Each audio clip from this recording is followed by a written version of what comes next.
Your morning cup of coffee is affecting your body, and it's not all good. Today, we're revealing the good, the bad, and the surprising things coffee might be doing to your body. Make sure to watch until the end of the video, as you'll finally understand whether you should drink coffee, and if so, how much.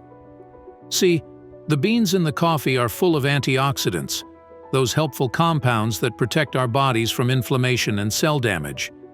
They even keep blood pressure balanced and offer some protection against certain diseases, like prostate cancer or liver cirrhosis. Coffee also has an interesting effect on your blood vessels, because caffeine, the main active ingredient in coffee, causes your blood vessels to narrow for a short time, then relax again. This temporary squeeze and release actually provides a bit of a workout for your blood vessels, helping them stay healthy and flexible over time. Think of it like exercise for your blood vessels, which potentially help manage blood pressure. But that's not all. Coffee also offers some interesting perks that go beyond just waking you up. Studies suggest it helps keep your mind sharp as you get older, potentially reducing the risk of cognitive decline and diseases like Alzheimer's. But it's easy to think coffee is just coffee. The truth is, how your favorite beans are grown, processed, and what you put in the coffee makes a big difference. You might love coffee straight up black, or enjoy it with a splash of milk. It matters. Milk actually contains proteins, and those proteins can team up and block antioxidants like polyphenols. And as we've talked earlier, these polyphenols are linked to some of coffee's cool benefits. So, when this happens, your body has a harder time absorbing and using those antioxidants effectively. This means you're not reaping the full potential benefits that those antioxidants offer.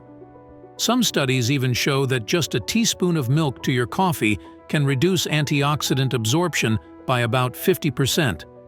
So, if you're someone who enjoys a classic latte with a much larger milk proportion, the antioxidant benefits are not for you. But if you still want a creamy touch without losing coffee benefits, go for soy milk. It won't interfere with your body's ability to absorb those helpful antioxidants in the same way. While milk is a common coffee addition, many of us like it sweet too.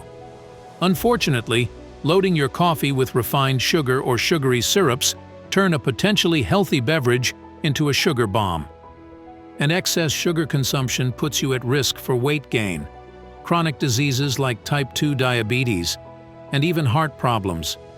So, if you enjoy a sweeter cup of coffee, try gradually reducing the amount of sugar you add. You find that your taste buds adjust, and you begin to enjoy the natural flavors of your coffee more. But if you need a hint of sweetness, opt for natural options like a small amount of honey or maple syrup, which contains some trace vitamins and minerals. Or maybe you're someone who likes topping coffee with whipped cream. While whipped cream gives a delightful treat on top of coffee, it's a sneaky source of saturated fat and extra calories. These types of fats raise cholesterol levels and increase risk of heart disease. Whipped cream also adds a big dose of sugar, which we know negates many of the potential benefits of coffee. If you absolutely want to have whipped cream, use a very small amount and only occasionally. Even better, try making your own whipped cream at home. This way, you can control how much sugar is added. And there's another important factor a lot of us overlook. It's that coffee blocks the body's ability to absorb iron effectively, because coffee contains compounds that bind to iron in the digestive system, making it harder for the body to absorb and use this essential mineral. But iron is a crucial mineral aiding body functions, especially oxygen transportation. So, if possible, try not to drink coffee at the same time as eating iron-rich foods or taking iron supplements. Spacing things out might give your body a better chance to absorb the iron it needs. But the main issue with coffee is caffeine. Caffeine is a natural stimulant, which gives you a wake-up boost. But too much caffeine causes problems, because throughout the day, your body naturally produces a chemical called adenosine. As adenosine builds up, it makes you feel increasingly tired and signals to your brain that it's time to rest and recharge. But caffeine gets in the way of this natural process. It works by blocking adenosine receptors in your brain, essentially tricking your brain into feeling more alert and less tired, even when your body is ready for a break. This might sound great, but there's a catch. Your body is always adapting, and that includes responding to caffeine. If you frequently use caffeine to block adenosine and feel more alert, your body starts creating more adenosine receptors to try and regain that natural sleep signal. This means over time, it takes more and more caffeine to get the same energy boost. This is what we call caffeine tolerance.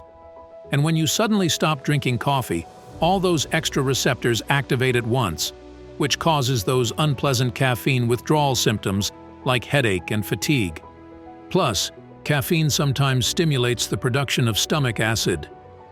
This is not a problem for most people, but if you already struggle with heartburn or acid reflux, caffeine makes things worse.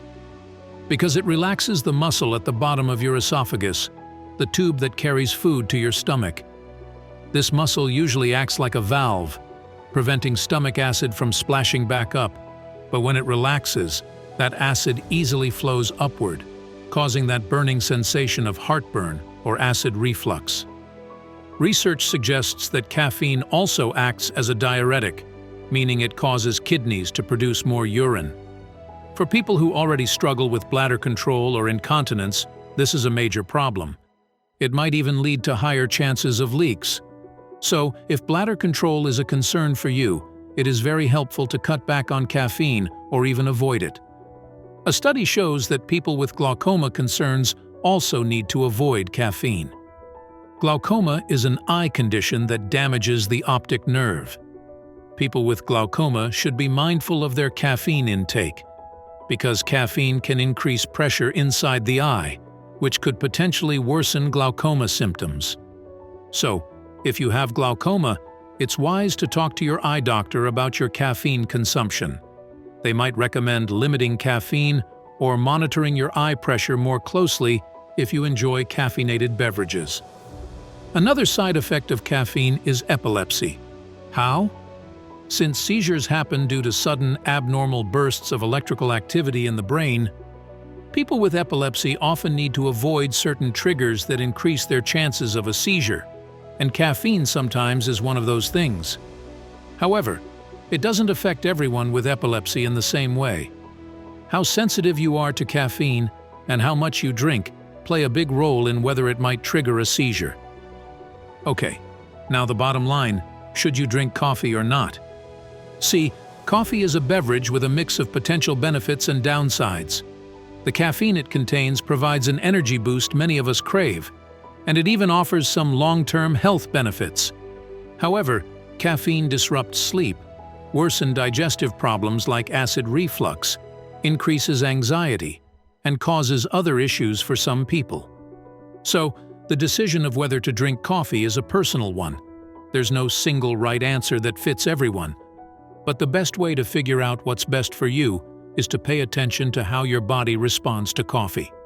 For example, if you notice negative effects like heartburn, disrupt your sleep, or make you feel anxious or jittery, reducing your caffeine intake or cutting it out make a big difference in how you feel.